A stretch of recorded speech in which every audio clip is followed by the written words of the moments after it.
Hello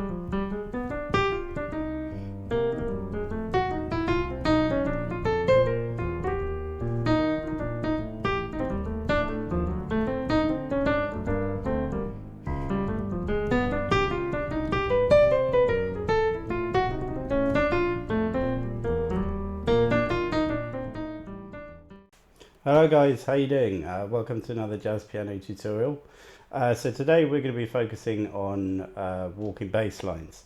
So this is a great technique for if you're playing solo jazz piano, or also if you're playing like in a duo setting, so if you're accompanying a singer or a horn player. So yeah, we're going to be covering a few different ideas for constructing walking bass lines. This is going to be done in two separate videos. So in this first video, we're going to be looking at basically how to construct a simple walking bass line for any chord sequence. And then in the second video, we're going to be looking at some more advanced ideas and some embellishments.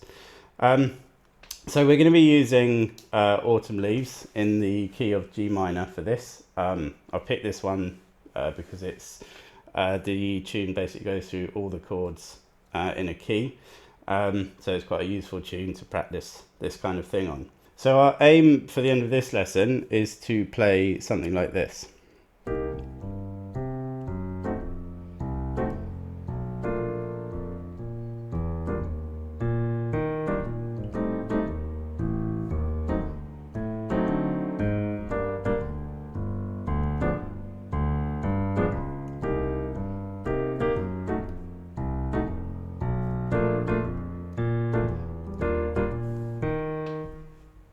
So if we look at the first two chords of this tune, we've got C minor 7, F7.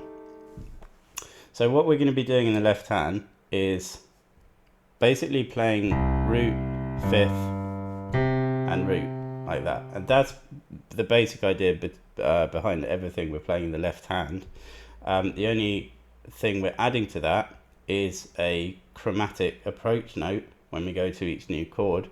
And we're going to approach it from a semitone or a half step above. So we go C minor 7, root, fifth, root, and then we approach the F from a half step above, and then we repeat that pattern. So root, fifth, and root again. So if I play that at tempo, that gives us something like this.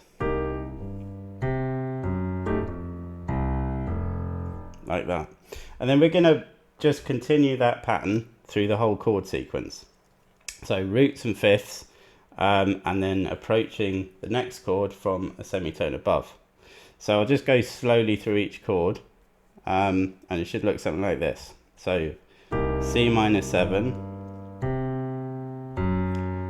and then F7, and then we're going to B flat major 7. So we're going to approach that from half step above, and then E flat major 7, so again approaching from half step above,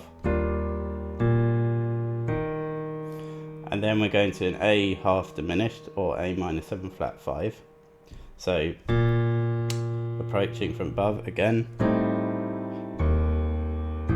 And notice here that this is a minor 7 with a flat 5, so we got to make sure that we use the flat fifth in the bass line rather than the normal fifth.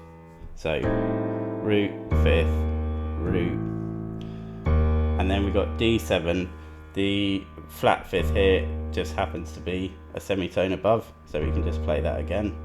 And then we have D7, and then G minor 6, and then G7,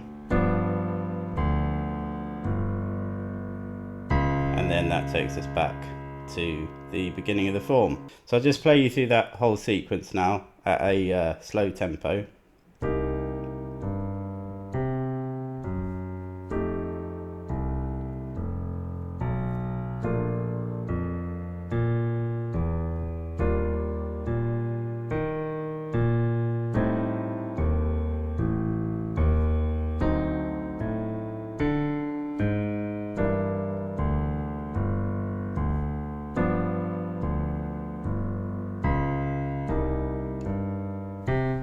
So once you're comfortable playing through that left hand bass line, yeah, we want to start adding sort of rhythmic chord stabs into the right hand. So, you know, basically just try to vary it up. Try to avoid just doing the same thing throughout the whole sequence.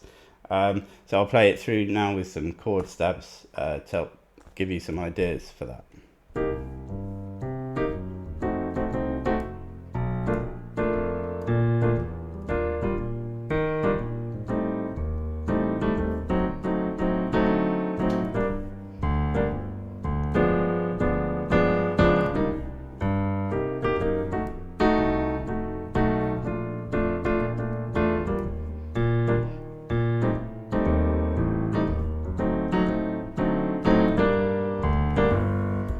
And then the next step would be starting to improvise over that bass line.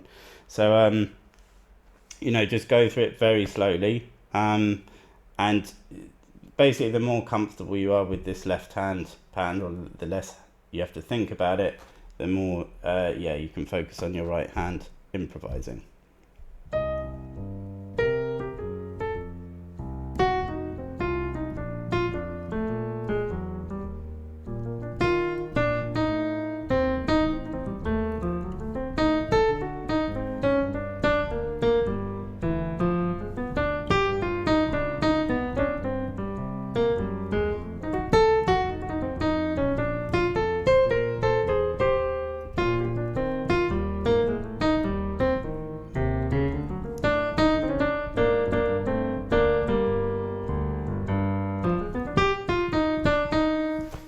So that's all I'm going to cover in this first video on walking bass lines. And as I mentioned at the beginning, the second part we are going to be looking at some sort of fancy embellishments and some variations to make this bass line sound even better. So yeah, I hope that was helpful. If you've got any questions about that, please let me know in the comments below. And thank you very much for watching, and I'll see you in the next video. Cheers. Bye.